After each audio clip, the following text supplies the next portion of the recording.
today, I just wanted to ask everyone to make sure you have muted your computer. That would help a whole lot. I appreciate that.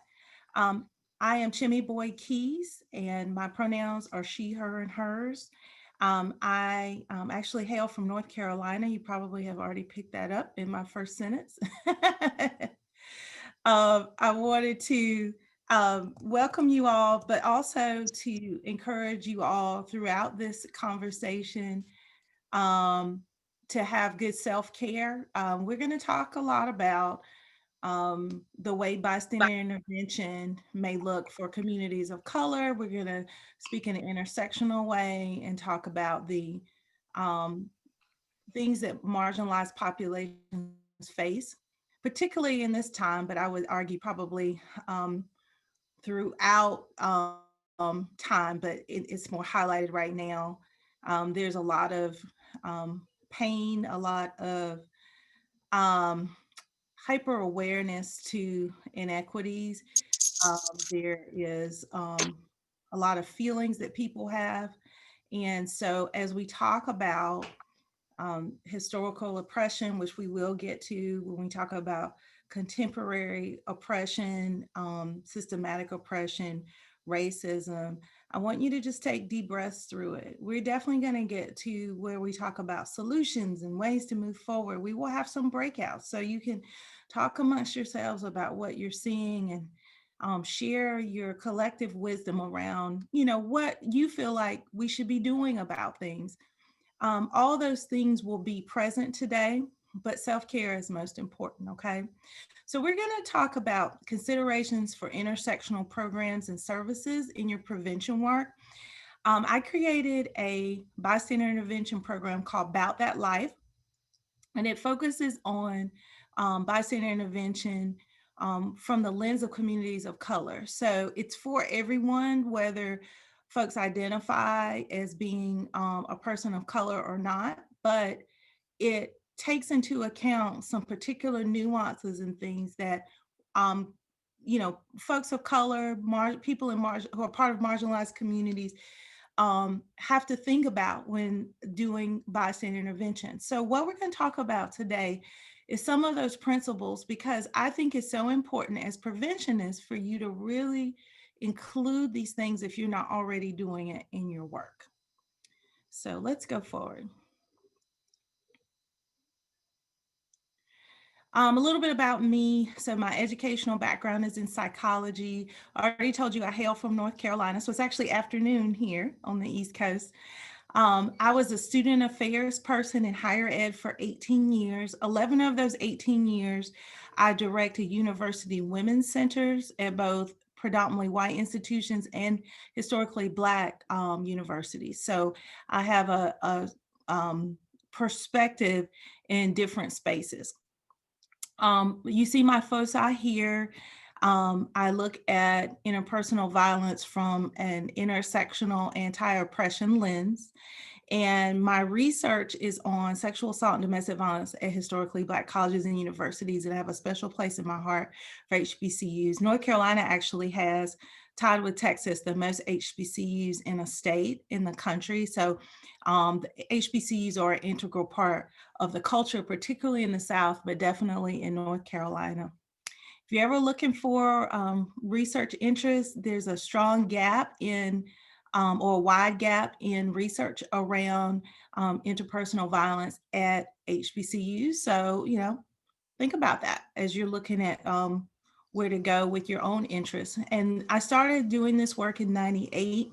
I started volunteering at local crisis centers, and you see the work here. So that's a little bit about me, how I got here, and how long I've been doing this. This work is near and dear to my heart. And so I really want to know about you. So I always like that intention for any time that we spend together. I don't want you to be in this webinar just because you had to give up something to be here and spend these 2 hours together. So I want to know, first of all, if you don't mind sharing your affiliation, meaning You know, if you work for a crisis center, you could put that, or a campus or whatever. If you want to just share your role or your connection just really briefly in the chat. I just want to know who's in the room. And then if you also want to share what you hope to get out of our time today. So you don't have to write a book, but just a little bit. I just want to know a little bit more about folks in the space. So if you could go and put something in the chat just about who you are.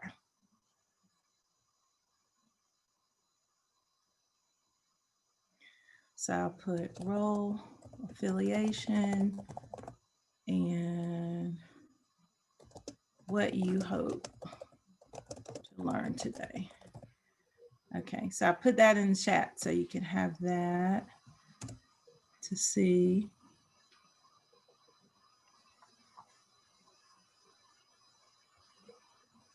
And there was a question about the recording. Yes, from what I understand, that will be shared with participants. So you don't need to take notes, just listen and participate.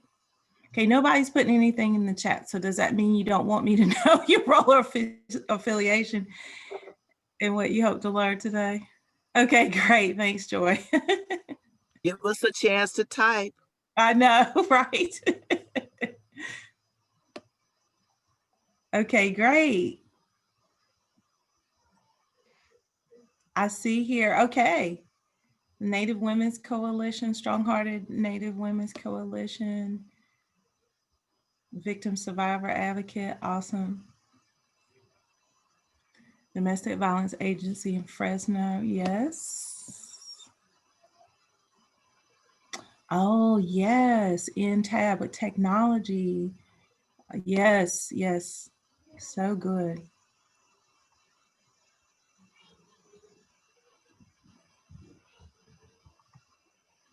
Oh, yes. That's why your name looked familiar, Bernita. Okay. Peacemakers. Yes, yes, yes.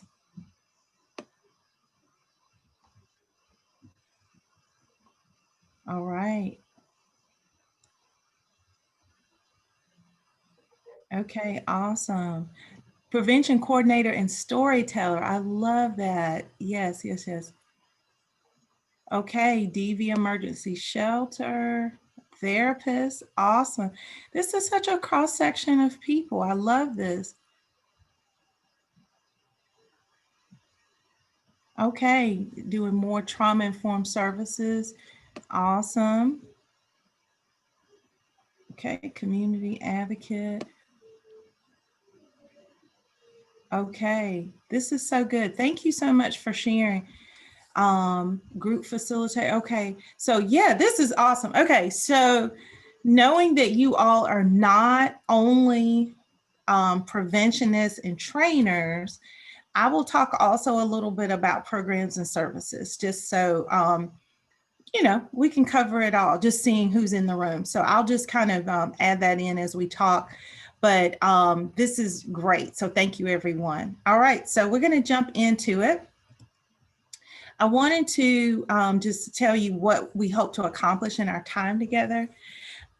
We want to, or I want to equip you to better advocate for your campus and community for, obviously, as we all try to do, a victim-centered, trauma-informed approach, right? But the difference is, or what I want to make sure we focus on today, is the intersections between sexual and interpersonal violence and oppression. So you're going to hear me say that so much. We're definitely going to talk about historical and cultural influences, like contemporary cultural influences on survivors and folks who are part of marginalized groups. And we're going to talk about the ways that they influence the communities in which they live, because that's really, really important to try to think about and incorporate.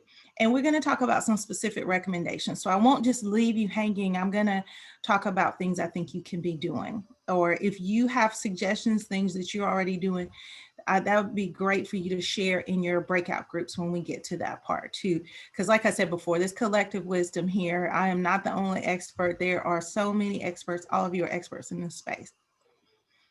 I always start all of my conversations with these guidelines. And so I'm going to go over them and I'm going to ask you if you're willing to accept these as our guidelines in our time today. I ask you first to listen from a place of learning rather than just confirming what you already think.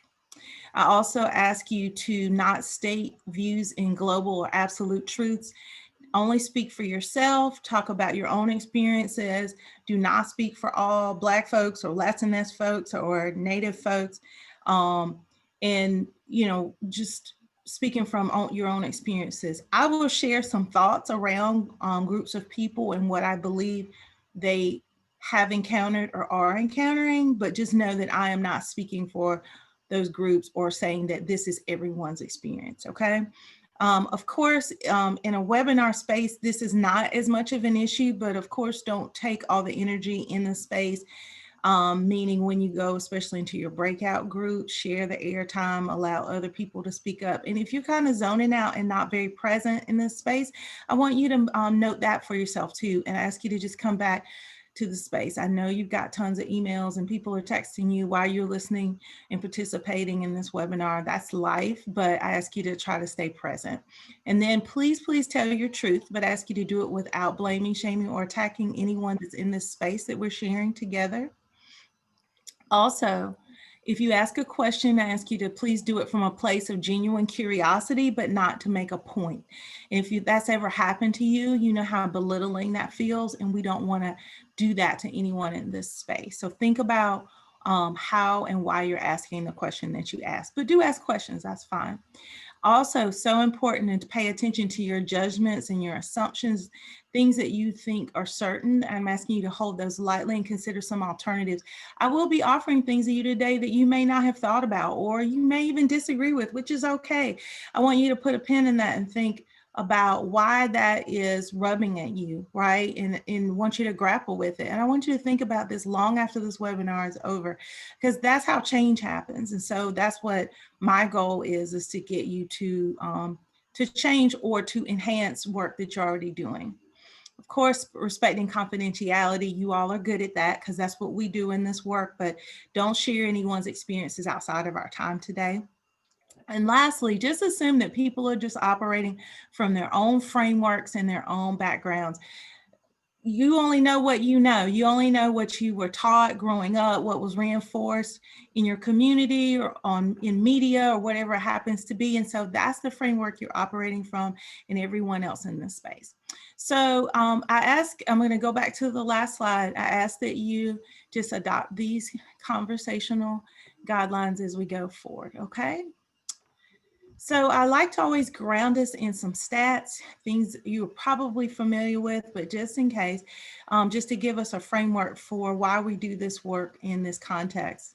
What we know is that 1 in 5 Black women have been raped in their lifetime. We also know that when we look at, in this particular stat, other incidents of sexual violence, which means sexual violence that doesn't involve penetration, is how it was characterized in this study.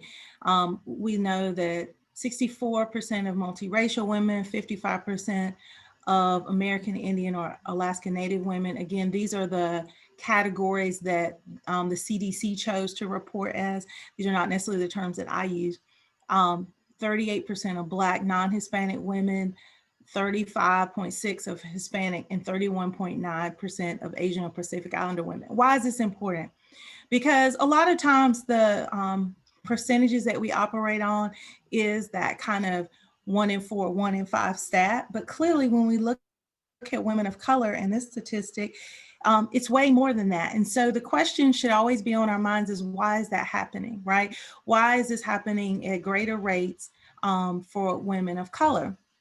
And so we know it's that overarching term oppression is at play here. We also know when we talk about intimate partner violence, we know that African-American women experience it at a higher rate than white women and women of other races. And African-American women are also more likely to be killed when compared to white women. Again, why is that happening? When we look at folks who identify as LGBTQ, if they are already in a partnership or relationship that has violence, 1 in 10 also experience sexual assault. We know that that's the case, right? That intimate partner violence and sexual violence tend to go hand in hand or connected.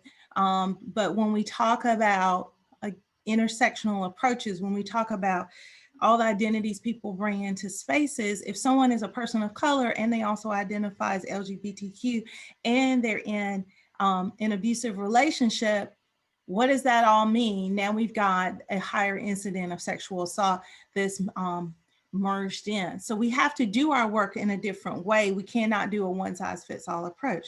And then when we talk about men that identify as gay or bisexual, you see the stats here. 40% of gay men, 47% of bisexual men, compared to 21% heterosexual men, right, experience sexual violence other than rape. And then if you're trans or gender non-conforming and you're in college, 21% talk about being sexually assaulted.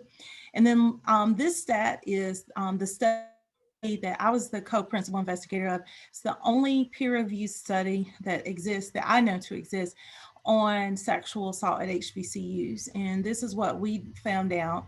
10% of HBCU students, and this was just done with undergraduate women, 10% of HBCU undergraduate women had experienced sexual assault before they got to campus, and 14.2% of all HBCU women experience sexual assault while they're there. So these are some of the things we know. And then lastly, this that 60% of Black girls have experienced sexual abuse at the hands of Black men before reaching the age of 18.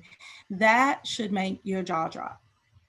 And so for those who do work in K through 12 settings, this should really make you want to do some different kind of work around what you do for Black girls, because there's some specific needs, some specific things there we want to take a look at, and we will explore that in a minute. So I want to also get us in the same place around defining terms, because I'm going to throw these out a lot. You probably already know these, but I just like us to be on the same page. The term intersectionality is coined by the legal scholar Kimberly Crenshaw, and it comes from Black feminist thought.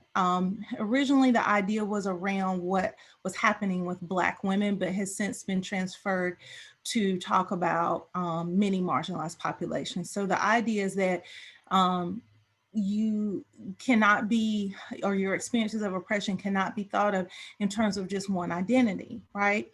So all the identities you bring in spaces, all the marginalized identities you bring into spaces create unique experiences of oppression for you. So a Black woman and a white woman, though they're both women and share that marginalized identity, their Blackness or their whiteness creates a very unique and different experience. So when we're doing programming or we're creating services for people based on a particular identity group, we have to think about what should be our intersectional approach, because we can't just do all programming for LGBTQI plus folks, right? Because if you're Black and LGBTQ, or you're Latinx, or you're Jewish and LGBTQ, that's a very different experience, right? And so it requires more work and it requires more thought.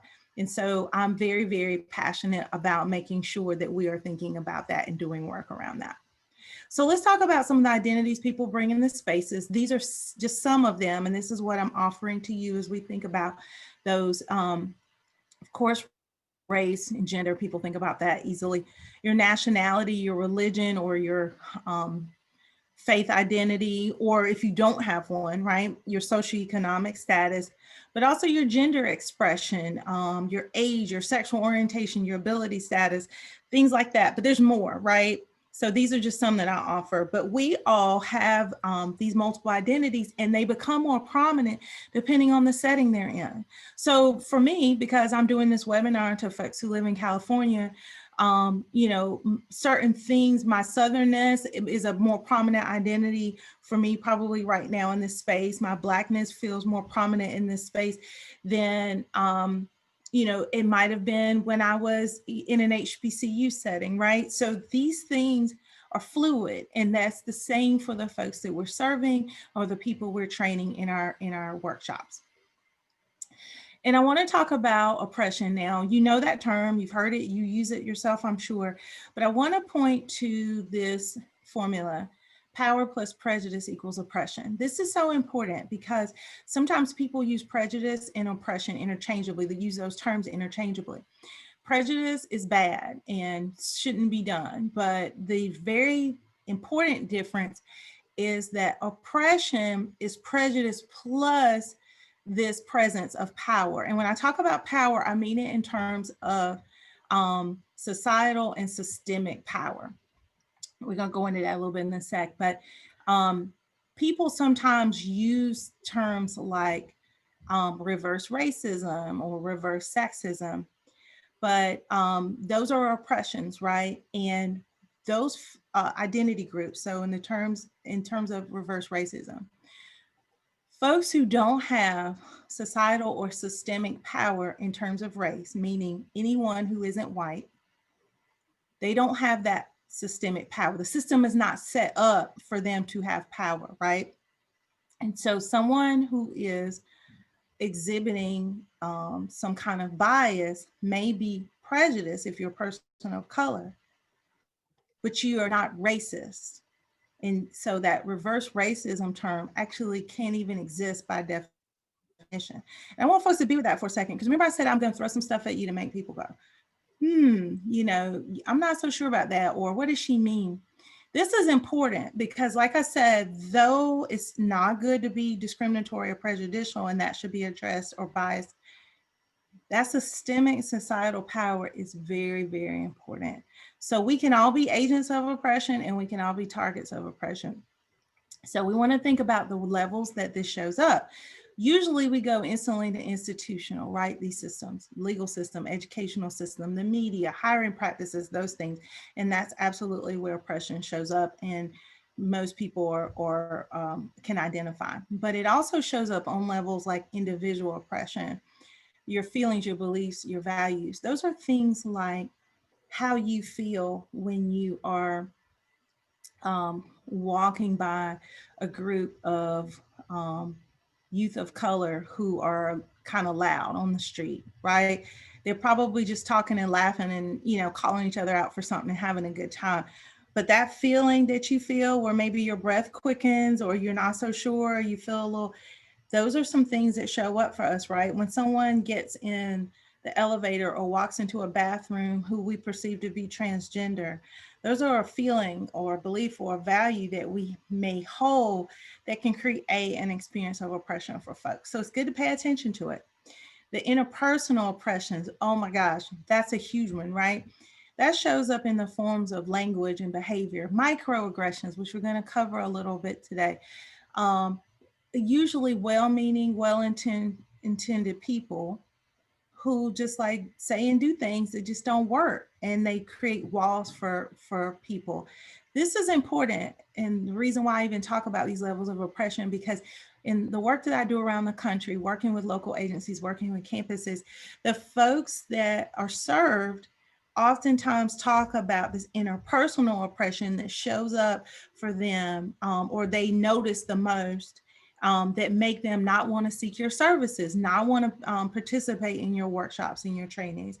And so it's always so important to do your self-work and to do the housekeeping in your organization so that you know when this stuff's showing up. It doesn't mean that you're going to be perfect. I perpetrate individual and interpersonal oppressions too, but being aware of it and trying to minimize the impact on people is so important. And then the societal cultural, right? That's that big picture collective idea of what's right. And we're really caught up in that, unfortunately, as a polarized country, this idea that, you know, right is here and, you know, over here is wrong, right? And there's certain things that fall into our criteria for what's right, and you believe very strongly in it, and there's no one can tell you anything else, right? And so we tend to operate in those types of binaries, and those can again create oppressive experiences for folks. So I want you just to kind of be with all that I just went over, right? That was a full slide. And I want you to think about ways that maybe you have both been a target of oppression, meaning that it has happened to you, people have done things to you, in ways that you might have actually been an agent of oppression. You might have said or done something or acted in a way that could create an oppressive experience for someone. And this is something I encourage you to do on a regular basis, right? Not just, you know, because I just said it, but to do that self-inventory often daily, even so that you can continue to do the self work and be better.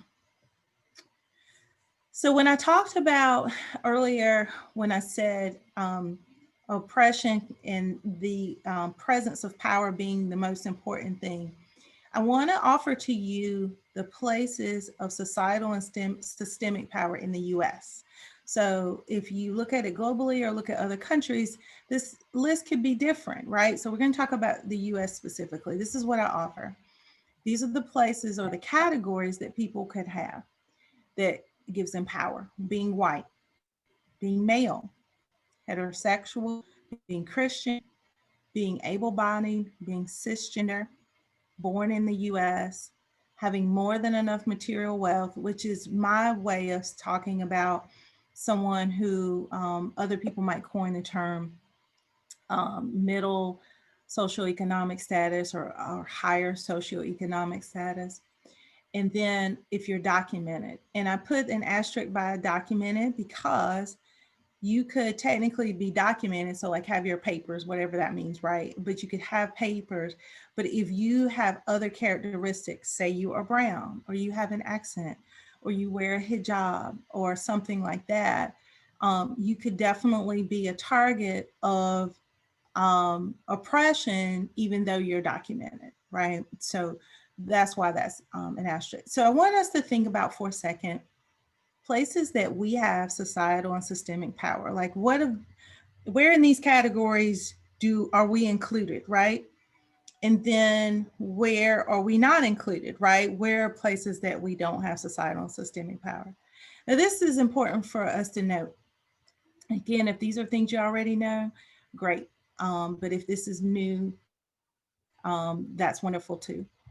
Saying that you have societal or systemic power in these categories doesn't mean that your life isn't hard. It doesn't mean that you don't, deal with crap just because you have some of these categories that have given you unearned power. That's not what that means. What it's saying is that the system is set up so that you have entree into certain things, you get the benefit of doubt in certain things, you are able to start at a higher level in certain things because you are part of these categories. Okay. So part of what comes with having that societal and systemic power is having privilege. And so it's an unearned right or immunity or benefit that you get. And the thing about privilege, you don't have to think about it. You don't have to think about the fact that if you're a cisgender person, that you can walk into a restroom or walk into a public space and no one question it, right? It's you don't have to worry about being harassed on the street because of what people perceive to be your gender identity. So these are the kinds of things that show up when you have privilege. Um, we other when we have privilege. So othering is creating a norm for folks, and then anything outside of that norm becomes the other. And we do this in big and small ways all the time. But othering people also creates barriers in our work. So as advocates who are trying to do the right thing, who are trying to think about this stuff all the time, we have to really think about where have we created norms around things that have, inadvertently possibly created walls or barriers for others that we're trying to serve. So let's jump into some of the things I was pointing to or pointing out before, why history matters. So I want to just kind of talk about them in terms of two categories: the legacy of racism and the role of religion. Now, the legacy of racism can cover so many different spaces, and that's a month-long training in and of itself, right? So we can't get into that but so much, but I want to just kind of highlight for folks some of the things that have shown up in a contemporary way, but also historically. So when we think about the legacy of racism, one of the things I want to highlight is the ways that Native people have been, discriminated against, oppressed for centuries. So the idea that they are treated as other, even though they were here before anyone else, that their land has been disrespected and continues to be disrespected in so many ways. And, you know, historically, the entire population has been wiped out due to war and famine and disease, right? And there's barely a reckoning for any of that. And one of the things that comes up over and over again is an invisibility of Native people. And when we think about the work we're doing as advocates, as preventionists, you know, are we creating asterisks around or special populations around the work we do for Native people or for Native folks? Are we, you know, just trying to create a special, you know, service or program title topic for them, but then in all of our regular mainstream work, they're not included? Doing things like that perpetuate that legacy of racism, right?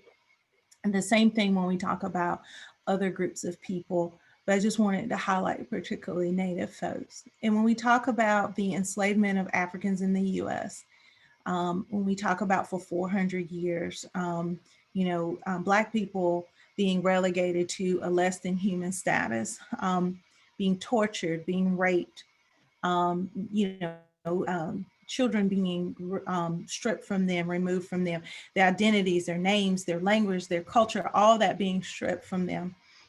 These are all things that have pointed to generational trauma, right? So generational trauma is present with many, many. Oh, thank you so much in the chat box. I see that. Good stuff. Love it. Yes. Thanks, Miranda. Generational trauma is present with many of the groups that we're serving who are part of marginalized racial identities. So when we think about years, centuries of this type of treatment, and we are trying to talk about the use of systems, right? We are in our crisis agencies a system, even though we're well-meaning. When we do workshops, when we do trainings, all of that is systemic work.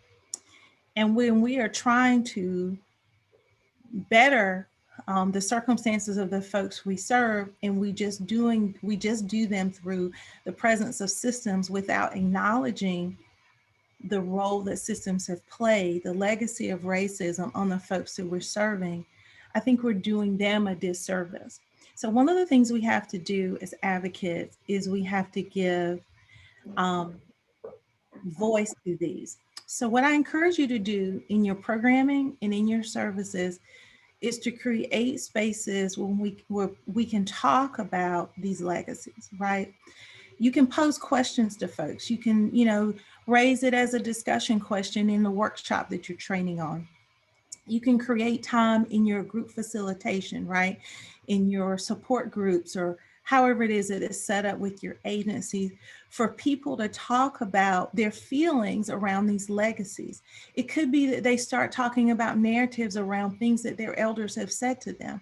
It could be that they talk about current topics that have come up, they have pulled up traumatic instances for them. As a Black woman in America, the stuff that just happened at the Capitol just, you know, made me, you know, from the South, born and raised in North Carolina, all that stuff came up for me around lynchings and around, you know, the KKK, and around people not being able to walk in spaces safely and at night, and mobs and people being hung. Like, all that was coming up for me, and I didn't sleep well. I'm still not sleeping well.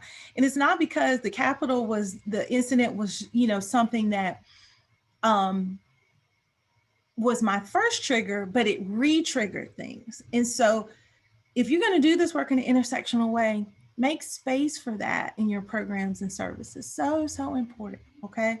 And it doesn't mean that you have to make it up. If you don't know how to do that, what you can do is tap into the the knowledge, the expertise, resources of folks who are part of marginalized groups who maybe can give you some ideas. Or what I always love to do is just ask the question. Say, hey, I don't really know how to approach this with you all, but I'd love to just give some space for you to talk about how you're feeling about X. And that way you're showing your vulnerability. You're saying, I don't have all the answers, but you're also saying, here's a space for you to voice how you feel. We can't just walk in there with our notebooks and our cookie cutter trainings and just run it through like this the same way with every group, you know, and expect that folks who are not a part of marginalized groups are going to benefit, and or people that are part of marginalized groups are going to benefit in the same way that folks who are not. I just think we do a huge disservice. Okay. So I just want you to think about that, marinate on that. You know, you could disagree or agree. We're definitely going to give time for you to talk about that in your breakouts. Okay. So let's talk about the role of religion. Now, this is an interesting topic, and being in the South, of course, you know, South is kind of considered Bible Belt and all that kind of stuff. So religion is definitely very prominent. And having worked at a predominantly white institution and then working at HBCU in the past, it was such a contrast between the roles of religion being, you know, being outwardly shown. I am all for people being able to operate in spaces free of discrimination around religion or not having a religious affiliation. You know, I worked at public institutions, so I'm very aware of the rules around that.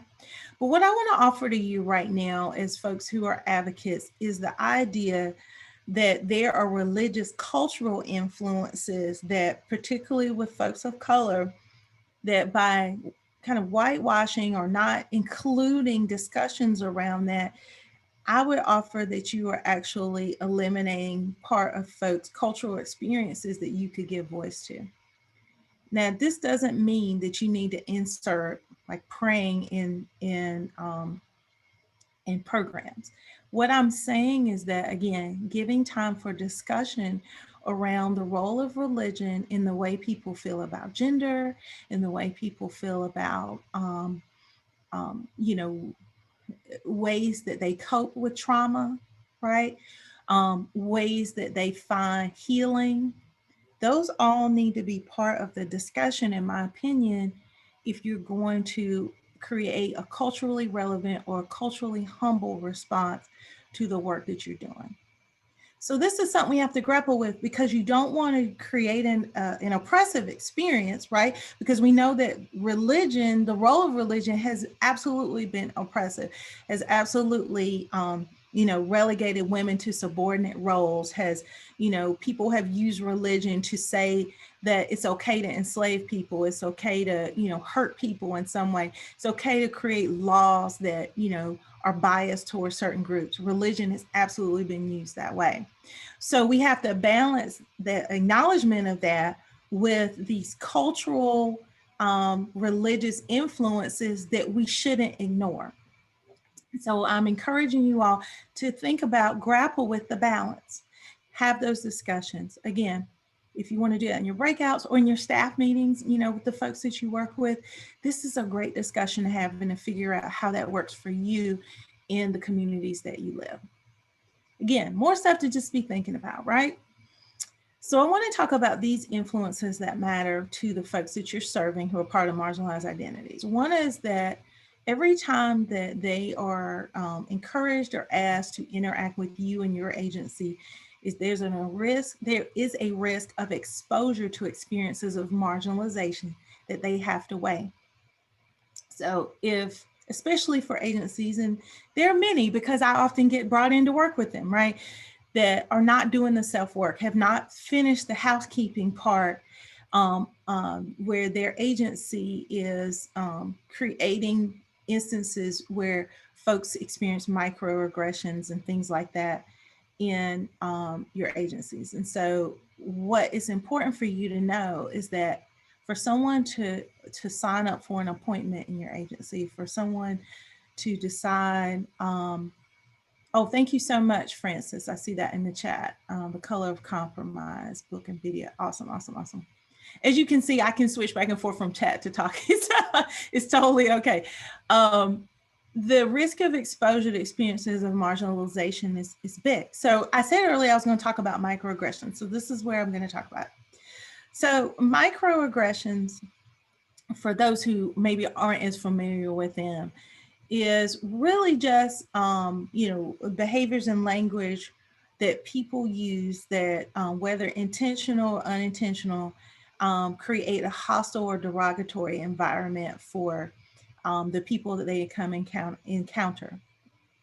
They can be things like saying someone speaks so well.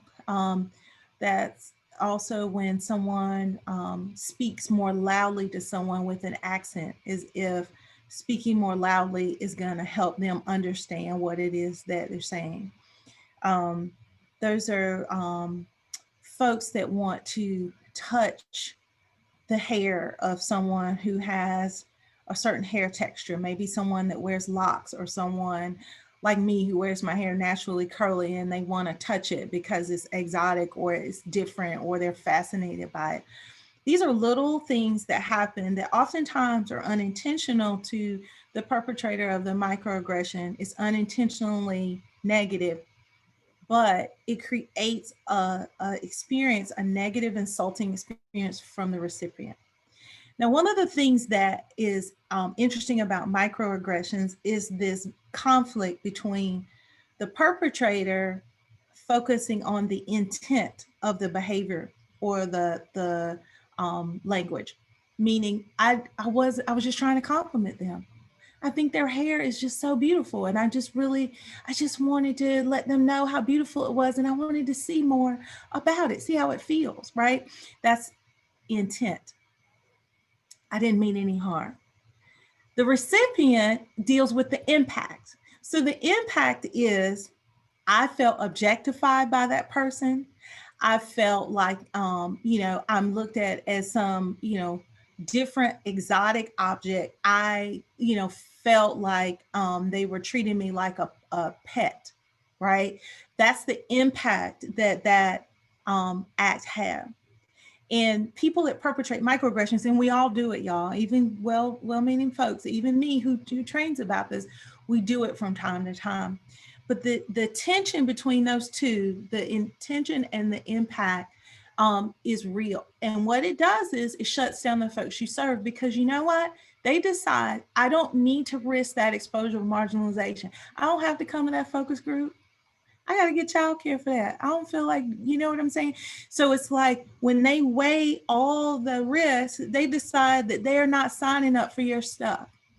And so sometimes when we say, gosh, why can't we get more of certain types of people in our agency, or apprising themselves of our literature, or participating in our marches, or whatever it is that we're doing, right? Sometimes these influences are showing up and we don't know it, or we haven't paid attention to it. So that's why we have to really do the work.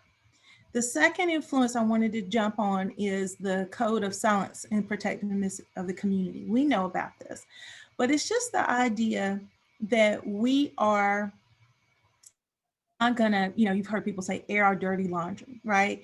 So we are not going to be witnesses when the cops show up and want to know what happened. We're not showing up for court. We're not getting ready to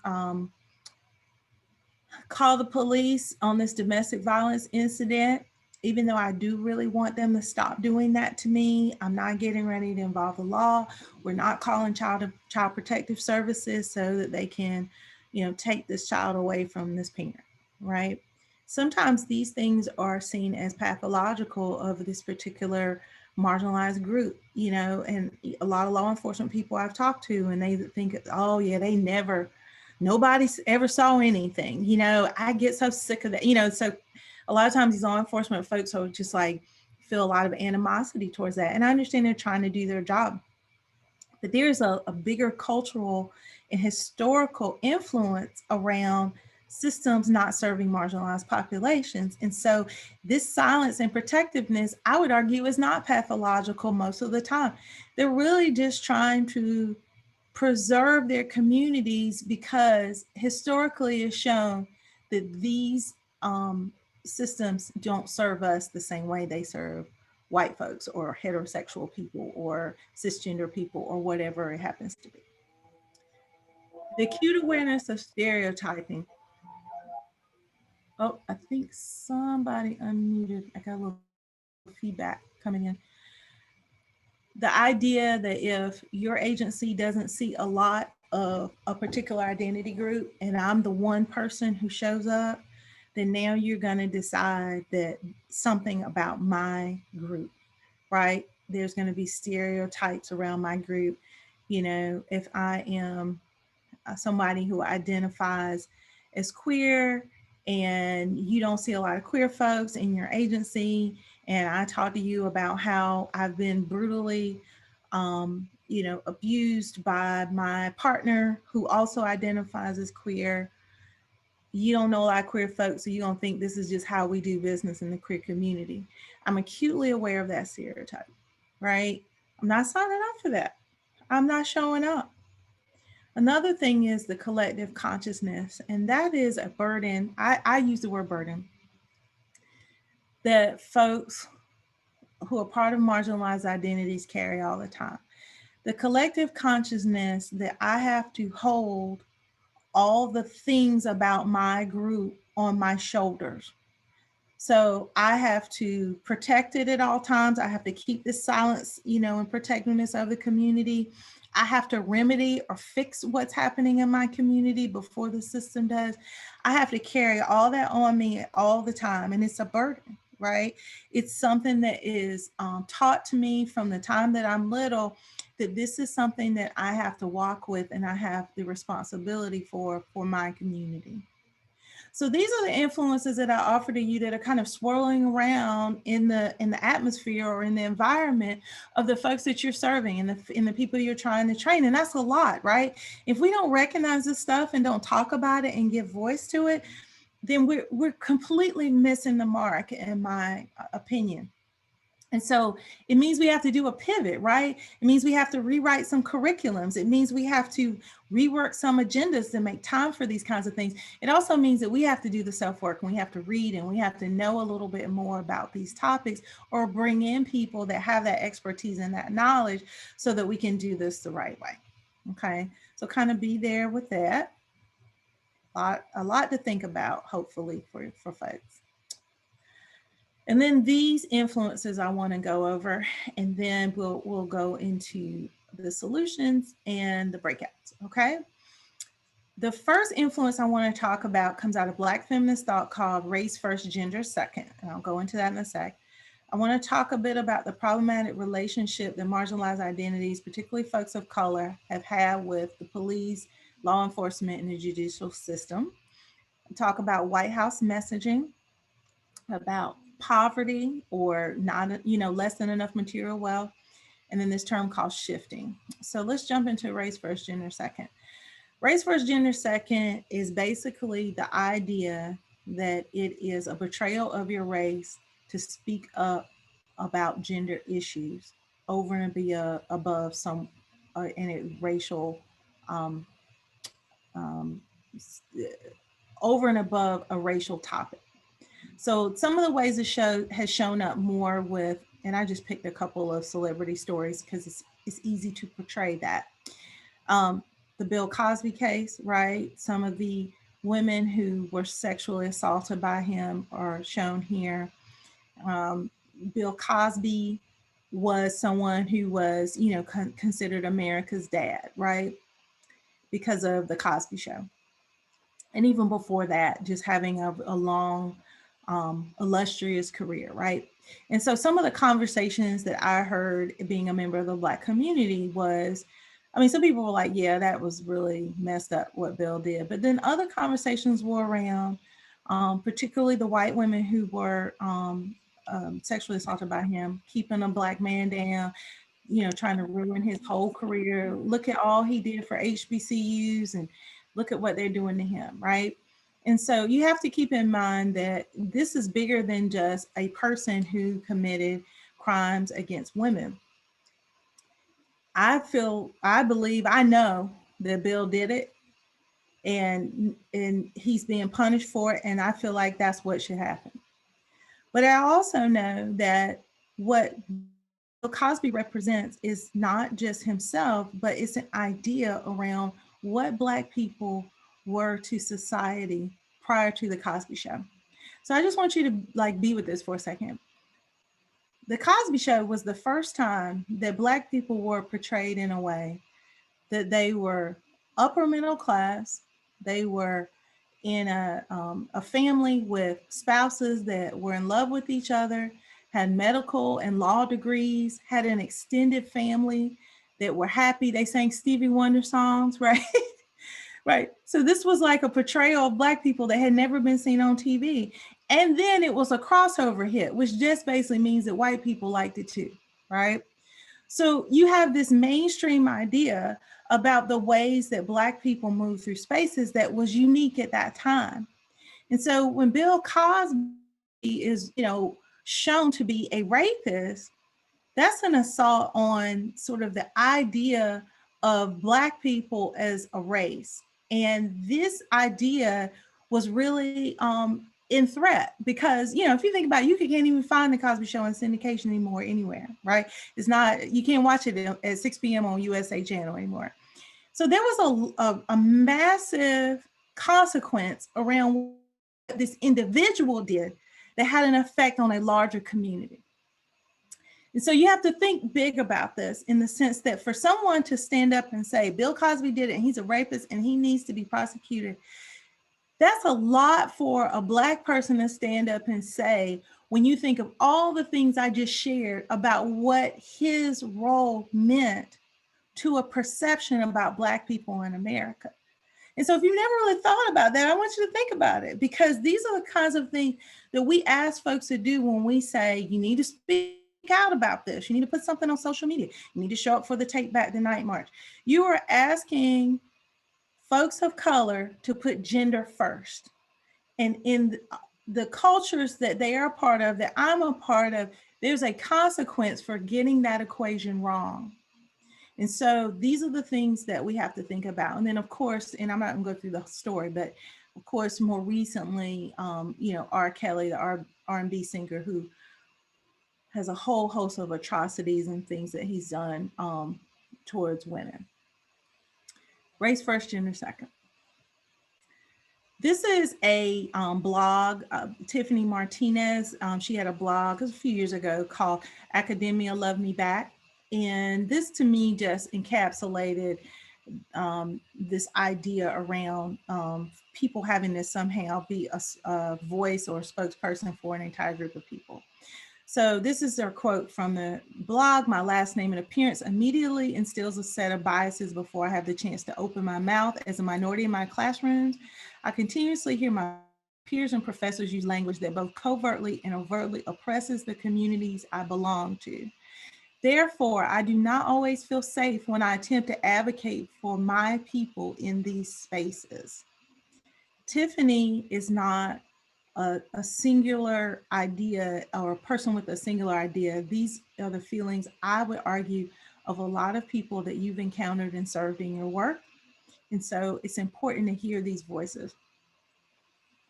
And then the influence that I mentioned before about the problematic relationship folks of color have had and other marginalized identities have had with the police, law enforcement, and judicial system.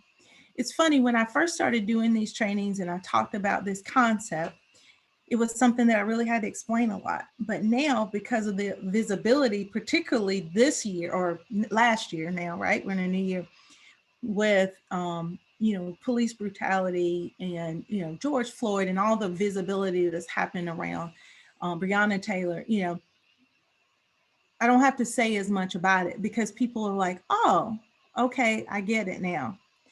But many years ago, when I was talking about this, there were literally people that would say in my trainings, what do you mean people don't see the police as, like great people who they can count on to always serve and save their community? People were really shocked at the notion that people who are part of marginalized identities don't always feel that way. So I won't go deeply into this because I believe you know it now. But just the idea that when you involve systems, that sometimes you are now putting people into, um, incarceration or prison systems that disrupt entire communities. Um, it's not just that you arrest or lock up someone who is a part of a family, but what you're doing is you're affecting a larger outcome. You're affecting, you are affecting someone's um, ability to bring income into a household.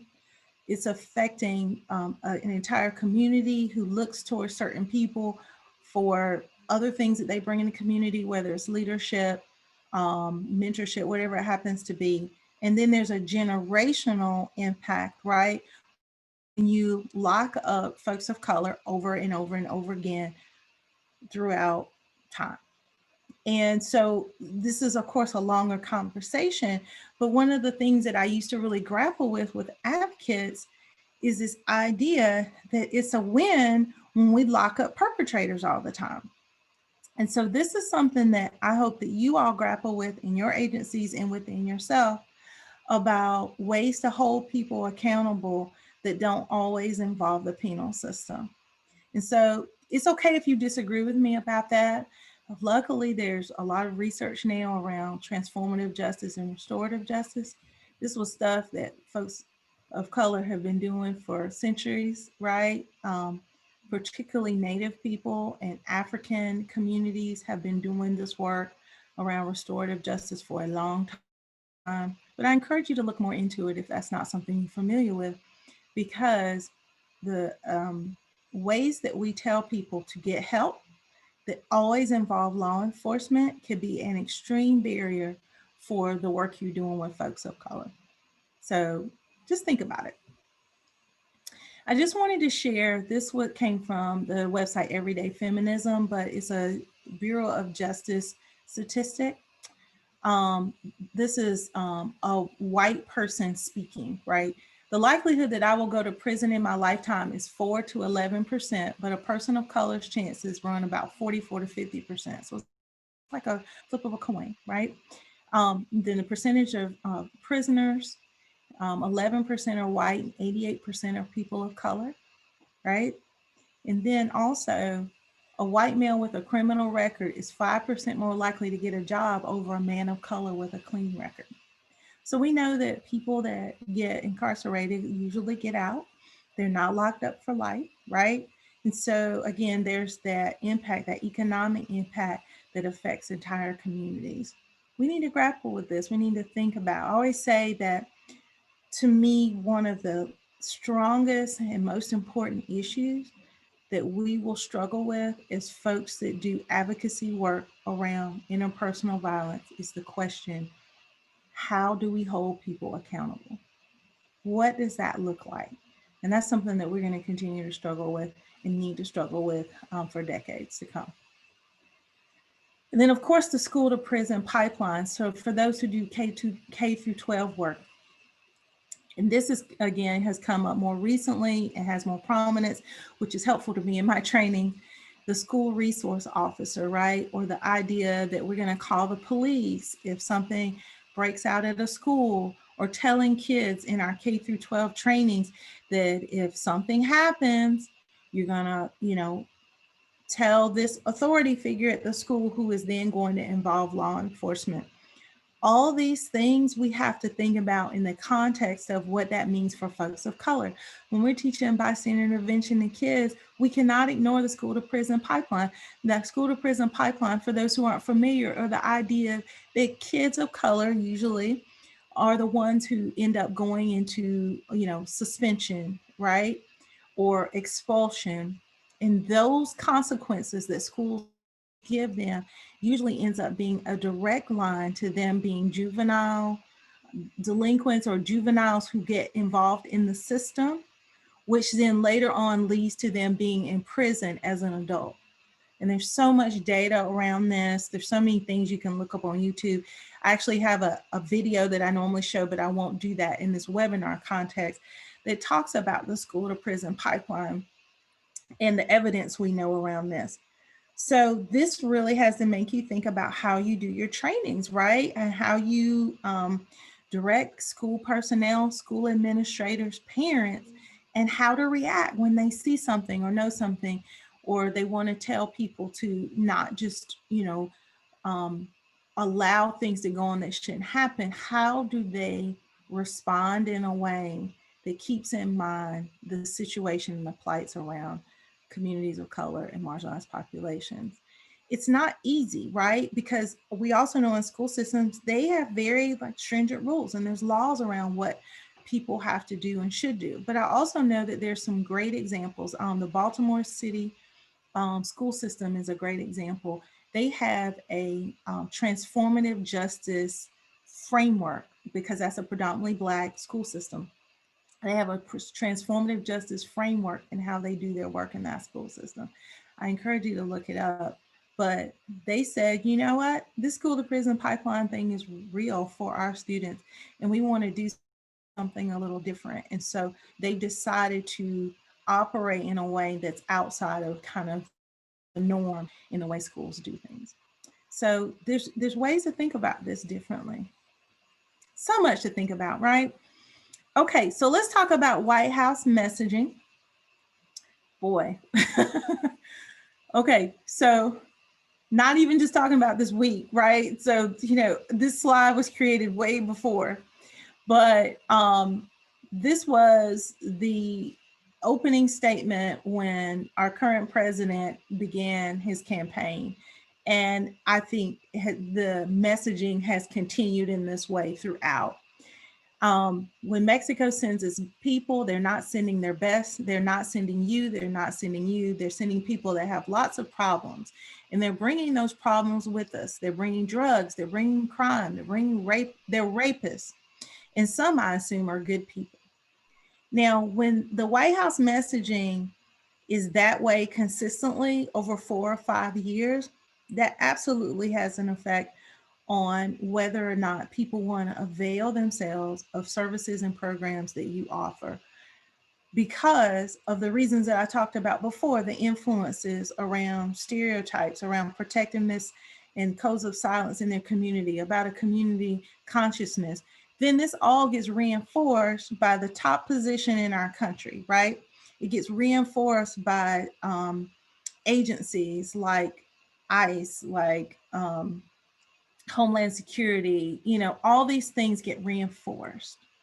And so we have to acknowledge this, and we have to, what I call, do solidarity statements. And solidarity statements take some courage, right? Your agency, your board, you as an individual, depending on how you're affiliated in your organization. Maybe the organization is yours, so you have ability to have some autonomy around it. But a solidarity statement is just saying that you believe in X, or you partner or support this concept, whether it's Black Lives Matter, whether it's we need to reunite these 600 kids with their parents, whether, building a wall is a bad idea, whether, whatever that solidarity statement is, you connect with folks in your community, whether it's agencies or other people, activists who feel strongly, and you say as an organization, this is how we stand.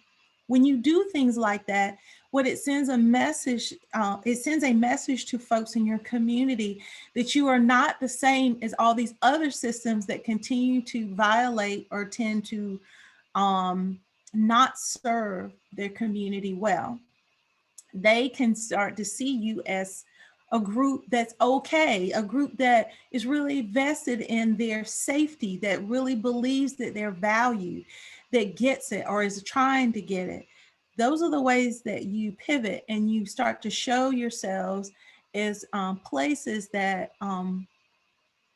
stand up for communities of color. And so I'm throwing in solutions as I'm talking about this, right? Because I want you to make the connection to each of these influences. But everything I'm saying could be just an overall way that you operate. And then poverty. So the idea is that we want to end poverty, right? That we want everyone to have a livable wage. We want everybody to be able to not make choices around food or rent, right? And this is particularly evident in the pandemic, right? All the pandemic did was just like magnify the stuff that was already happening. And so when we think about folks who are, living within poverty or don't have enough food to eat, and we know that that number has increased exponentially from, a year ago. What we want to make sure we do is when we think about accessibility, right? We want to think in a broad sense. Don't want to just talk about things like, you know, we have a website and you can access the website anytime, 24/7. Well, if you're someone that just made a decision between internet and being able to eat this week, you having a website that is bilingual means absolutely nothing to those folks. So you want to think about what are ways that you can do outreach and advocacy for folks that is accessible. Sometimes we say that accessibility is being on a bus line, right? A way to have transportation and public transportation to our agencies for appointments, or to come to the rally, to talk about something that just happened to someone. Maybe it's a vigil or something like that. So we're on the bus line, so we're accessible. But for anyone who has ever taken public transportation as their primary mode of transportation, and I'm one of them who has done that in the past, if you know anything about, say, like a bus line in particular, you have to start out about 2 hours before you need to actually get somewhere. And that's because there are, it's a long process. Therefore, someone who is weighing all the things that they have going on in a day, including getting to work, childcare, whatever it happens to be, now they're going to tag on 4 hours for transportation purposes in order to make a support group meeting, a therapy appointment with you, go to the vigil. Chances are that's not going to happen. So we have to rethink what accessibility looks like. Sometimes accessibility is creating spaces in grant applications, line items where people can take shared rides like an Uber or a taxi, right? When we're talking about rural areas where public transportation is not even a possibility, how are folks going to get to services that you offer, right? One of the things that, especially in the pandemic and even post-pandemic and pre-pandemic, people who have less enough material wealth are using food banks, right? They're trying to get food from the church or from, some other community center. Having partnerships with places and people, homeless shelters that serve folks who are in poverty is really what I think is important for you in your advocacy work, because they are already meeting their needs. And so if you can, and I don't mean just like go and try to take over or like usurp what they're doing, but figuring out ways that you can mutually benefit each other, ways that you can help them, ways that you can operate in partnership, but you can also get services and resources around interpersonal violence to folks who are in those situations, right? It could be that you have some literature or supplies, extra supplies in that box that the food bank is giving out every week to those families. It could be that you're offering your groups in the homeless shelter, right? Your facilitation groups or your programs. Maybe the vigil is in partnership with some of the organizations that deal with people who have less than enough material wealth, right? So I'm just throwing out ideas, but these are ways to think of an intersectional way. You don't have to like recreate the wheel. All you need to do is figure out what the partnerships are. And then lastly, the term shifting. Shifting is a book. You can actually buy it. I think it's less than $10. This was a project that was done back in like 2007 or 8, but it was based on the African American Women's Voices Project.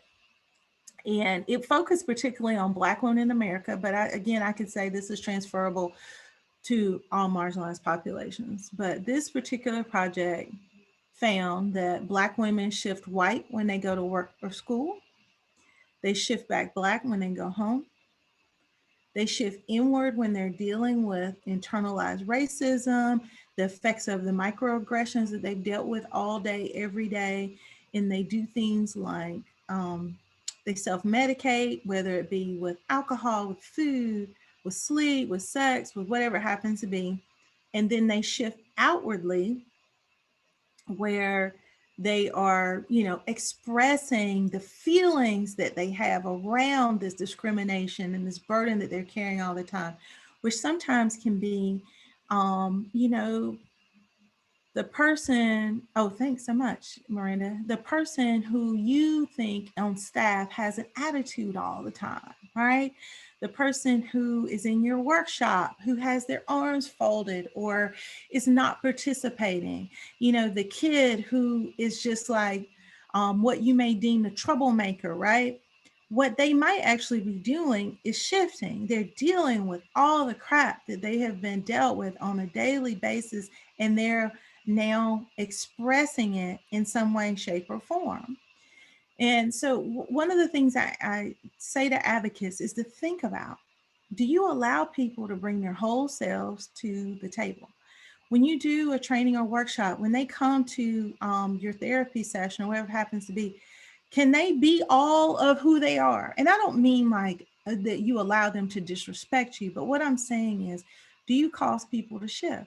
Do you try to make people assimilate to who you feel is comfortable, what you feel is familiar, right? And if you're doing that, it's good to recognize that in yourself, right? And you can just kind of think about, what's a way for me to express to people that I want them to be who they are and bring their full selves to the table, and say it in a way that sounds like you, but let people know, I don't need you to be anything other than who you are. And just tell me how you feel or what you think or what you need. And however that is, that's okay. And so think about ways you cause people to shift. Because I always say that assimilation is a tool of the oppressor. And sometimes we say, everybody just be themselves.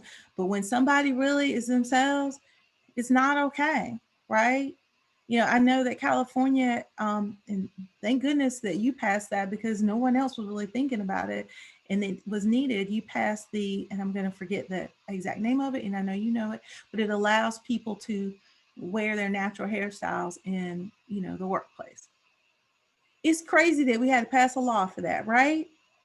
But that was an example of how people had to assimilate. People couldn't just show up and bring their full selves to the table. And so I want you to think about ways, and little and small, that might be showing up in your agencies and in you all's advocacy and outreach work, right?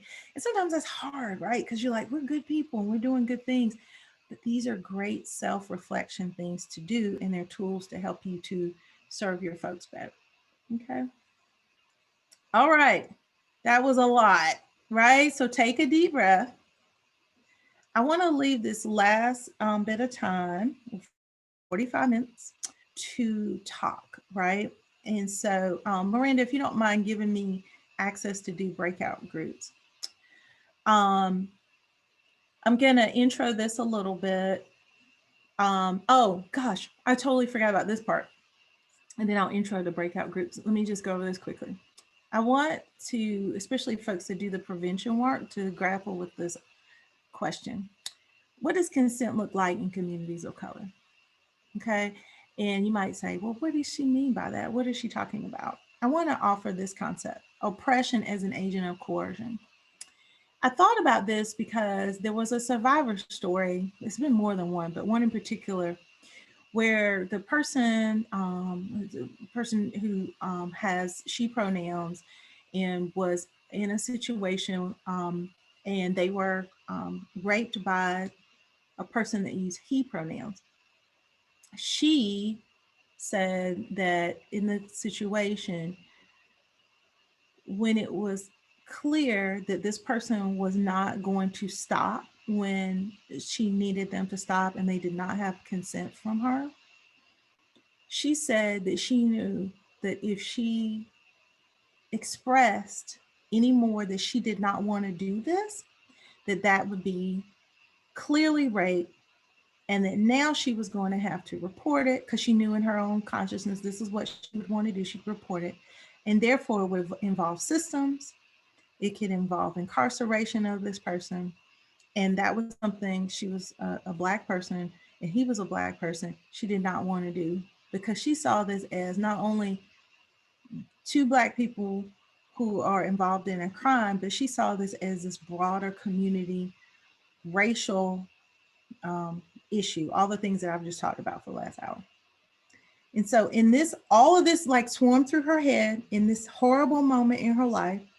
And she said to me that she felt like she just had to consent to it so that she didn't have to get them involved in all of these systems that were going to be crappy for all the reasons we just talked about. And so it made me think of oppression as an agent of coercion. I feel like she was coerced into consenting, but she didn't consent, right? She was raped. But because this overarching umbrella, this collective consciousness that she's burdened, that she felt like she had to carry, all of that swarmed through her as she was going through this traumatic experience. That was powerful to me because I was like, this is the crap that people of color gotta walk around with, right? And so I want you to think about that and grapple with that and kind of, what is she talking about? Is that crazy or is that something that's really coming up, right? And how can you address that in your work? So I want you to think about that, okay? All right, I got lots of things for you to think about, right? It's heavy. It's heavy. That's why I said take some deep breaths as we go through this. And I just like to include this quote from Zora Neale Hurston: "There is no agony like having an untold story inside you." So create opportunities. That's why I love that one of the folks in the chat box said that one of their roles is storyteller. I love that. Create ways for people to give narratives around what's happening to them, because people have these stories inside of them they need to express. And sometimes, like I'm doing this format, this sort of PowerPoint format, we get really caught in these kind of Western ways of doing things. We really need to, or really not just Western, these white centered ways of doing things in formality. Let's do oral tradition. Let's do narratives. Let's let people tell stories. This is so, so important in our work. So incorporate that more if you're not doing that. All right. This is what we're going to do for our breakout groups. There's two things I want you to do. So we're going to break into breakouts twice, if that makes sense. So you'll have about 20 minutes to talk. Then I'll bring you back to the larger group. Take some deep breaths. You can, share what you want to share or don't share if you don't want to. And then we'll go back to breakouts and tackle another question, and then we'll wrap up. Okay. So this is the first breakout, and I'm going to put you in random breakouts. Okay. I just wanted to remind you about the places that we said people have societal and systemic power, right? So being white, male, heterosexual, Christian, able-bodied, born in the US, more than enough material wealth, also cisgender and documented. And then I also want you to think about your positional power, right? So your current status or ranking related to your role, right? What you just offered to me in the chat when we got started. What do you have actual power and control over in your position, right? So once you put all that in your head, my societal power, my positional power, then I want you to answer this question in your breakout. And I'm going to put this in the chat, so don't worry. In what ways can you use your societal and your positional power to create opportunities for marginalized populations in your classes, in your trainings, your agency, in your advocacy work, whatever that word is? How can you create opportunities for marginalized populations within your realm of control? Okay. Questions about what we're doing before I put you in breakouts. And I will put this question in the chat so you'll have it to look at. If you have a question, feel free to type it in the chat. And we'll give an opportunity for people to share if they want at the end. If you don't want to share, remember, don't share anybody else's story, only your own. Okay, it seems like nobody needs anything. So we're going to now put you in breakouts. Miranda, do I have the ability to do that, or can you give me that? Yes, I had made you host. Okay, I see it now. Thank you. You're welcome. All right, folks, here we go. Let's see, we have 21 people. So let's do 5 groups. Okay, we'll see you in about 15 to 17 minutes, everyone. Thanks.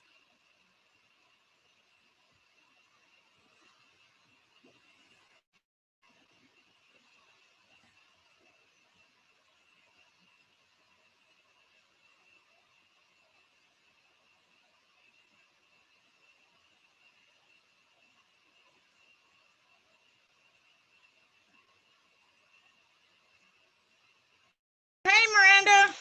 Yeah, oh, looks like Miranda's here. Oh, is nobody else going to be on camera? Okay, I'll be on camera. I'm a sloppy mess though, but I can't do it. Hi, Miranda. Hi, it's good to hear you. Good to see you and hear you. And we have Morelia. Am I saying your name correctly?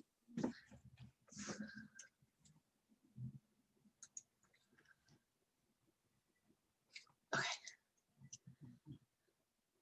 All right.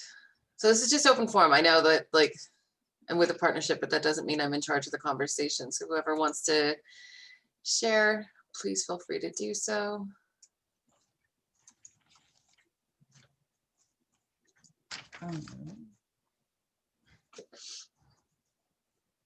Okay. Go ahead. No, go. I'll let you go first, Adam. Go ahead. I'm backing out. No, please.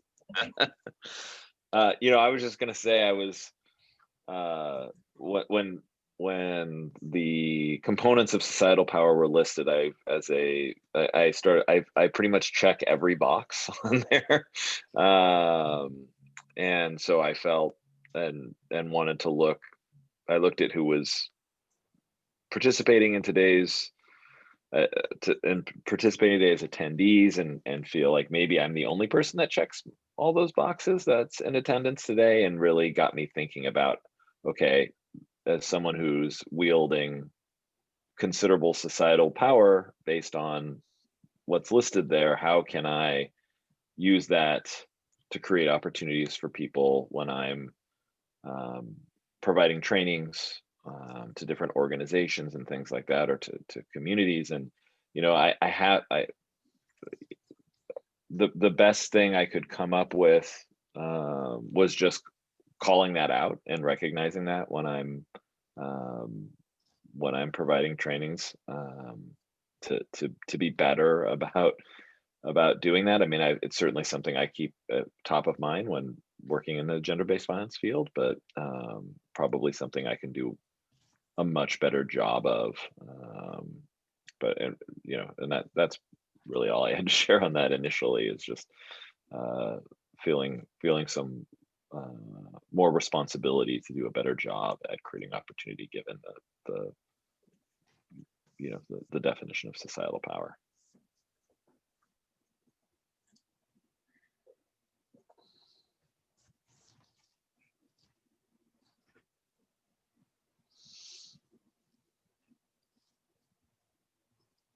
Francis or Morelia, did you want to share?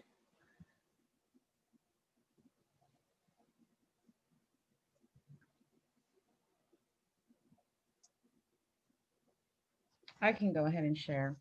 I don't feel like, especially in work, that I'm in a position. I know with victims, I'm probably in a position of power, or they look at me as if I'm in a position of power, and especially when there always thinks that I'm the expert and tell me what to do, you know. And I always have to remind them, I am not the expert in your situation, you know. So I always remind them of that, you know.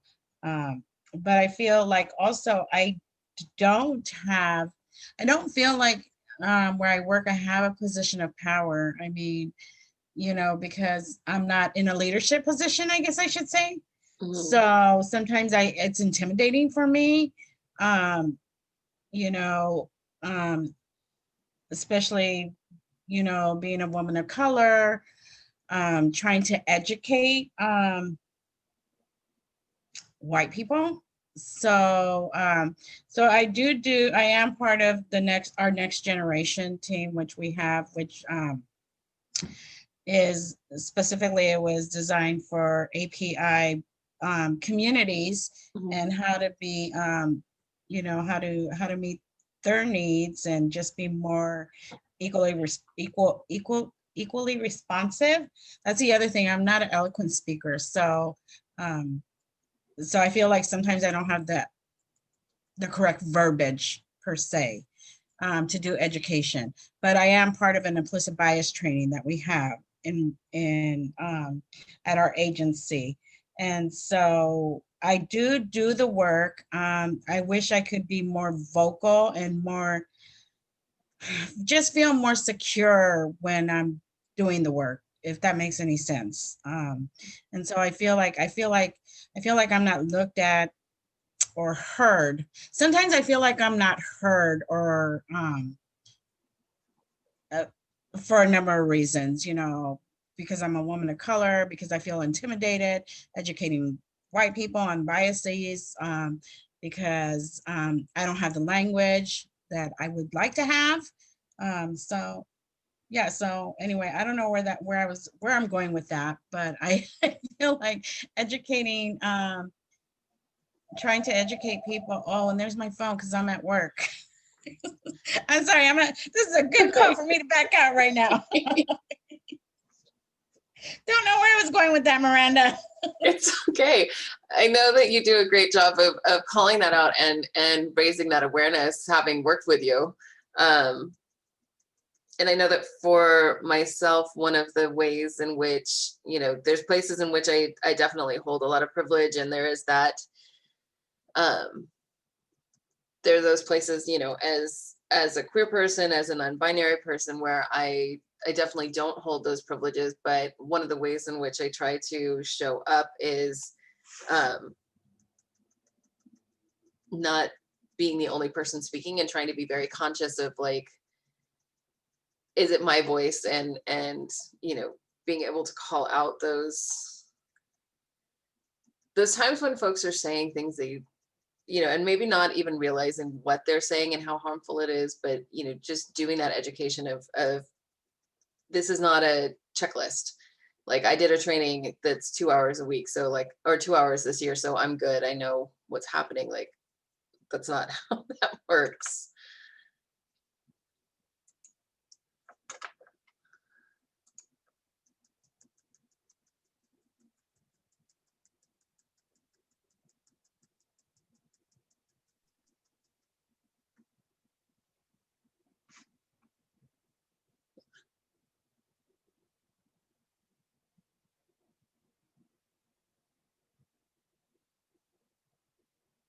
Mm-hmm.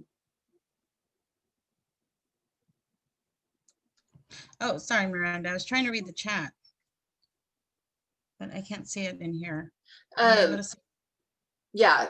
So Francis, you brought up a point that reminded me of something I do when facilitating groups. I like to remind participants that they are experts and they are already doing the things for themselves and their safety, even if they may not be aware. I like to remind them that even though I am the facilitator, they can learn a lot from each other and gain support from each other.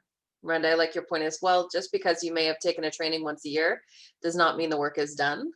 It's a daily process to unpack and examine the prejudices that we have, and that is so very true. It's very, very well stated.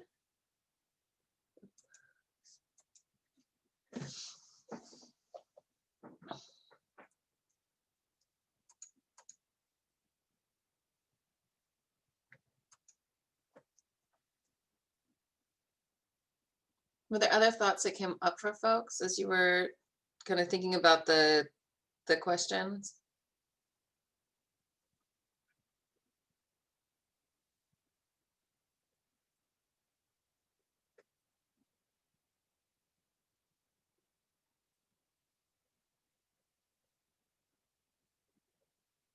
One of the things I was thinking about is having worked in a dual program, providing services to survivors of domestic and sexual violence, and how that perception would change based on who was coming in for services, or that assumption of, I would see it a lot with our folks who were bilingual or multilingual, you know, you're going to do all this. Like, I can't even try to talk to someone whose primary language is Spanish. I'm just going to immediately assume and go running and grab the Spanish speaker. Even if you're in the restroom, I'm going to go and interrupt, and like how not okay that was. It's one of those like daily things that I would see in program. Yeah, and that happens to me a lot here at work. So like if I'm busy or I'm in a meeting or if I'm on lunch or on a break or whatever, like people just assume I'm going to take that call, and I'm like, no, you know, can you please call the language line or whatever, or see what other resources you can use, because I'm not always automatically available just because someone's a Spanish speaker. Is that what you were saying, Miranda? Is that what I gathered? Yeah, and it's being able to have that space to say no, because I remember times when, a full disclosure, Francis and I used to work together, same organization, and you know, there were times when a Spanish speaking staff member would be assigned to someone at the shelter because there wasn't Spanish speaking shelter staff, and so anytime, day or night, that client had a need, that person was expected to answer the phone and to be available after working their full day already. Mm-hmm. Hopefully that's not anything that's happening now. Well, no, now I get to, you know, I do set up boundaries, and now I, you know, I definitely do play a different role, and I'm more active and have more responsibilities. So my availability has shifted a little bit for that. And now we do access the language line where we didn't have that in the past. So, but still, I still get that, can I use you? It's like, no, use the language line. Mm-hmm.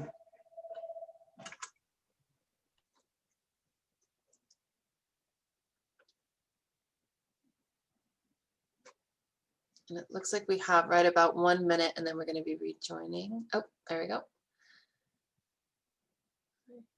So we're going to go ahead and go back to the main room.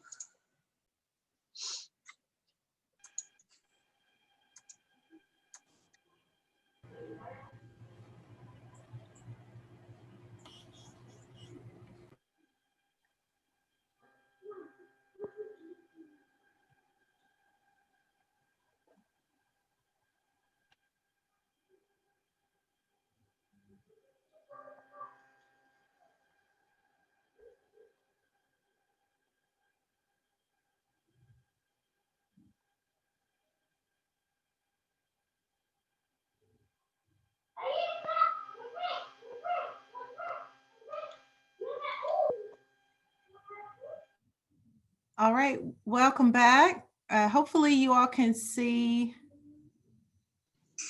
my slides. So I wanted to just take a couple minutes to see, and you can just unmute if you are in a quiet setting, or if you want to type in the chat, you can, but I'm fine with folks just talking. If you wanted to share any highlight from your breakout about ways you feel like you could use your societal or your positional power to create opportunities for marginalized populations. Anybody want to share?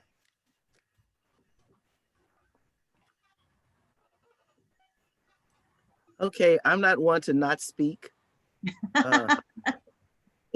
If you've been in any other trainings, you know I will speak. What we talked about really was the fact, okay, first of all, we could not see the question, but a half of a second like. So Oh gosh, okay. So we did not Sorry. know exactly how we were supposed to be in the conversation. Okay. So what we did was we talked about, well, I talked a lot. Well, we all talked about the fact that we were meeting people where they were and doing that and letting them, sharing our experience, but allowing them to share with us what it is that their concerns were, so that we could use our experience to better assist them. Being willing to share our experience because of what we've gone through that brought us to where we are and what we've learned over the years. Naturally, I was the oldest one in the group. There were 3 of us, and we didn't get a chance to see Miss Swartz. Is it Linda? we didn't get a chance to see her, but we, Natalie and I were able to share our faces together.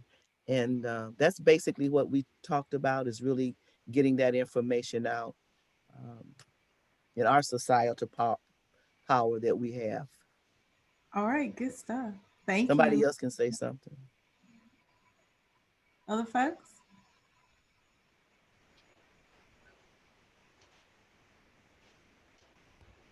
It doesn't just have to be from Bernita's group, but any other breakouts that want to share something that you talked about. I can share. So one of the things that came up, at least for me in the breakout group that I was in, was the fact that my own experiences as an immigrant and as an English, as a second language learner, have really helped shape and inform the way that I engage with both adults and young people that whose English is not their first language, and giving them the space to make mistakes as they're talking, you know, because some of them really want to practice their English in a safe setting, and I want to provide that for them. Also letting them know that we can switch to Spanish, or we can make arrangements for another language interpreter to be in that space with us, so they're able to openly express themselves.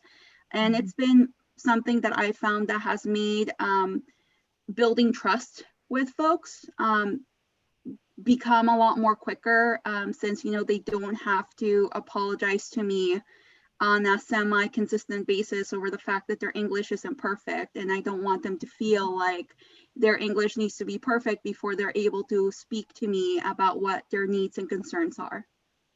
Right, that's so important. And the fact that folks are connecting to you usually because of a traumatic experience, and to be able to speak in whatever way they feel most comfortable. So important. That's good. Thank you. Let's get one more. Anybody want to share?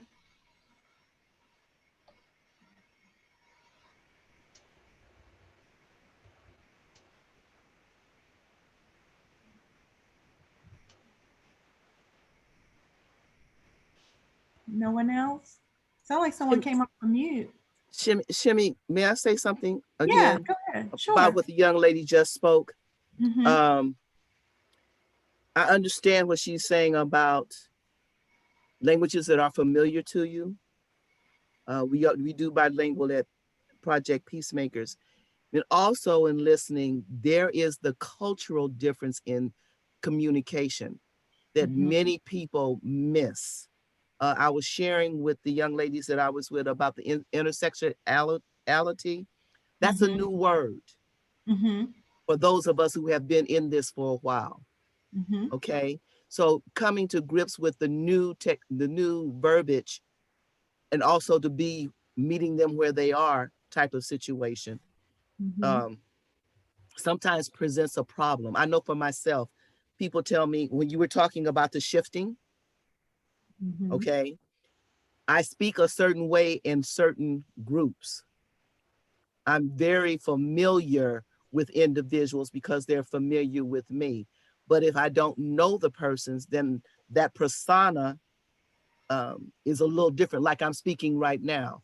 I'm not speaking from the hood. I'm speaking in a different language. So that's very important when we're working with individuals, because of how we present ourselves to them and the comfortableness that we have to give them in order to fulfill the job that we've been called to do. So thank you for allowing me to say that. Yeah, thank you. I was just something I hadn't shared in the group, but and this is Miranda, but one of the things that I was thinking about is, you know, I have the great privilege to be able to shape what my grant looks like, and how that money is used, and making the commitment that, you know, if we create trainings, it's through this funding, then it's going to be translated and made available, starting with Spanish and then working to get it in other languages as well. So that's one of the ways of working to live into those values that we hold dear. Absolutely. How we shape our grants is so important, and thinking, you know, sometimes we just kind of turn in the same, and I'm not saying you all do, but sometimes people just turn in the same grant application because it's been funded before, and, you know, maybe we tweak it a little bit, but really giving some thought about what are more intersectional approaches we can use, and how can we change some ways that we write our grants and our line items, or maybe even the funding source itself, thinking about other options that can allow us to have more intersectional approaches. It's just important to keep in mind. So thanks so much for that, Miranda. I wanted to, because of time, I'm gonna have to pause here, but I want to encourage you all to continue to have these conversations because they're so, so important. And we are, you know, gonna, hopefully when you, after you get this recording, you're gonna review it, show it to folks who are part of your organizations, and have some more discussions. You can build this into staff meeting agendas or have special time to have some discussions, but this is good to do on a regular basis and grapple with. The second breakout, we're not gonna have time to do, but I want to pose a question for you to ask. Let's see. Here's the question. We're gonna go back to solutions. The second breakout was gonna be this, the partnership discussions. I wanted you all to, in your spaces after this webinar, to think about what are some forums or opportunities that you can set up for folks who belong to oppressed communities to discuss what safe bystander intervention looks like for them. You know, again, thinking outside the box of our cookie cutter trainings and letting them give some voice to what that means. Whether it's a campus, whether it's a school setting, whether it's, you know, a community. Also having conversations about what are some other barriers that they have to using your services. I actually do scans for agencies. I'm doing several right now around the country to answer this question, right? To figure out why is it that they're not utilizing that agency in the way that agency wants to. We've hired these people that look like them, but they're still not coming, right? That's usually what people say to me. And then ask the question, what are some partnerships and support that you can connect to? Maybe outside of the box, different from what you're thinking about. A caveat to that is sometimes when we think of folks to connect to, we think of other 501c3s or other very formalized organizations, you know, folks with PO boxes and folks with, you know, those kinds of more formal setups. There's a lot of community activist groups who just meet in folks' living rooms, who are powerful, who are influential, who really have the voice of the people that you're trying to serve. You need to know who those people are, and you need to make connections to them. We have to think outside the box when we talk about what an organization is and what that really means, and become more grassroots when we think about who we can connect to. Okay, so again, you'll have this information. You can go and do these activities with the folks that you work with. So let's end with some solutions. Of course, this is our mandate: how to create programming that honors and centers intersectionality on our campuses and in our community. So we should be thinking about that all the time. How can we do this? How can we do this? And these are some solutions that I offer. And I always love to put a quote from Black Feminist Thought, but this is Audre Lorde.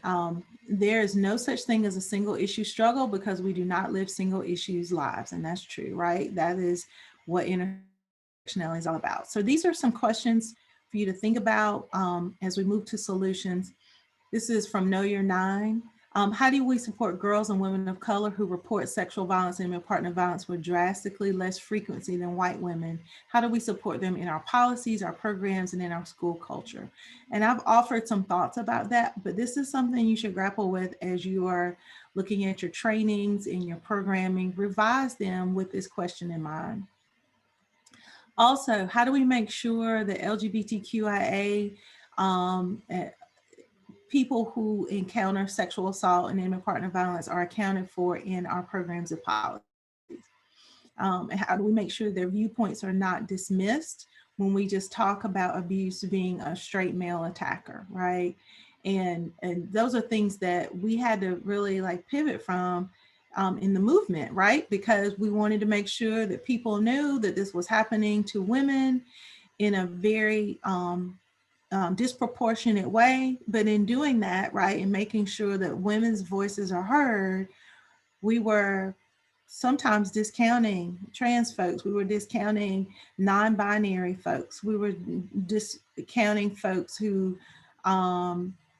identify as queer. So these are things that we really have to struggle with. And I think we're doing a better job now, but a few years ago, not so much.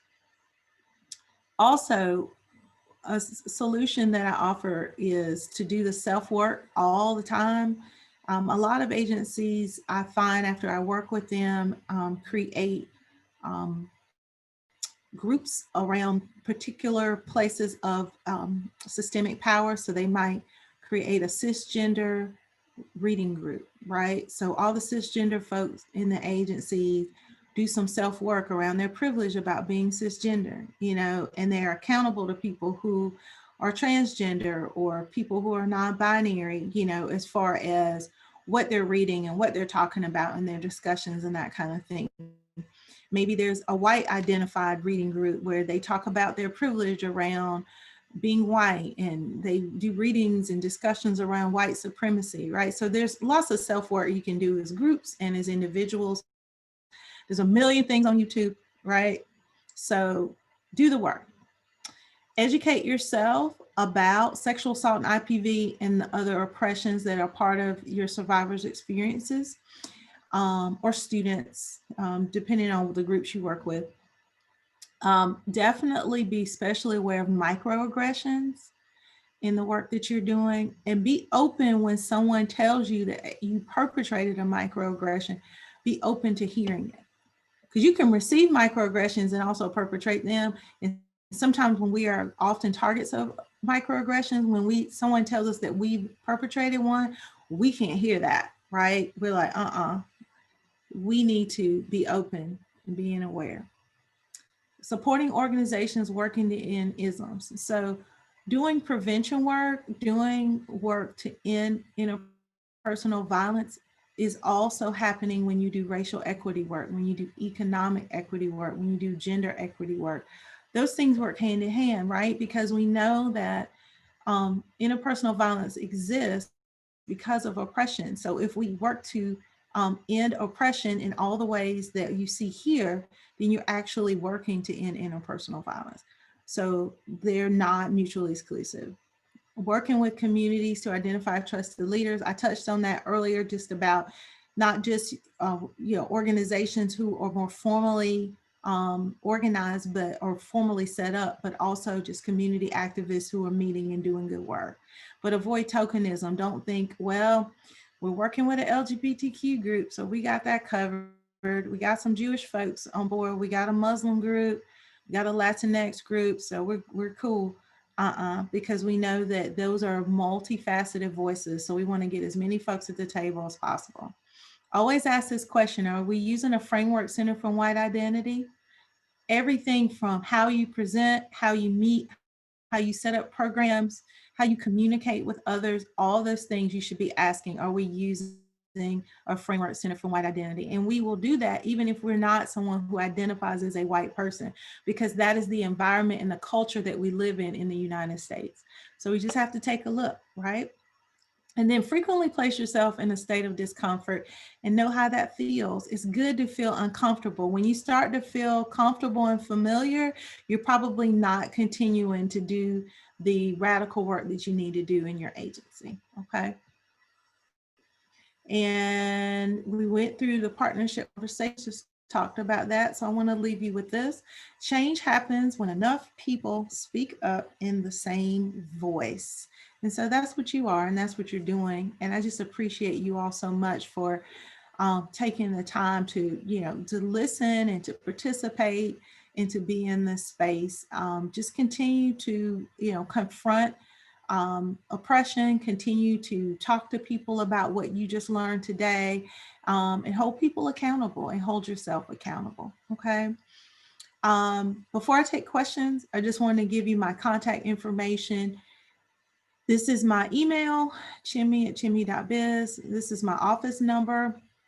If you do social media on Twitter and Instagram, I'm Ms. Transform, MZ Transform, and Facebook is CBK Enterprises, which is the name of my business. If you want me to do any more trainings for you, if you want me to do an equity scan to figure out like what you all are doing or not doing in the community and how to pivot, I actually do intersectional strategic planning with organizations, any of those kinds of things, give me a call, reach out to me. I appreciate everything you all do. What you do is not easy and is so needed and vital. Thank you, especially in a pandemic, for all that you all are doing for the community. I want to just open it up for questions as we wrap up. You can either unmute yourself and ask, or you can put it in the chat box, whatever you feel comfortable doing. We have about 8 minutes left.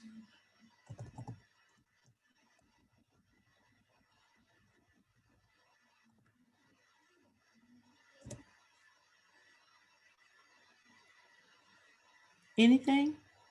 I had a question. Yes. I was just wondering how long it'll take before this gets sent out, because I'm anxious to share it with my group. Oh, good. That's flattering. Thank you, Francis. That is a question for Miranda, and I don't want to put you on the spot, Miranda, but if you know, feel free to share. My plan is to have it out later today. We'll be uploading it to our resource library. Amazing. Thank you. Good stuff. Good stuff. Any other questions or comments?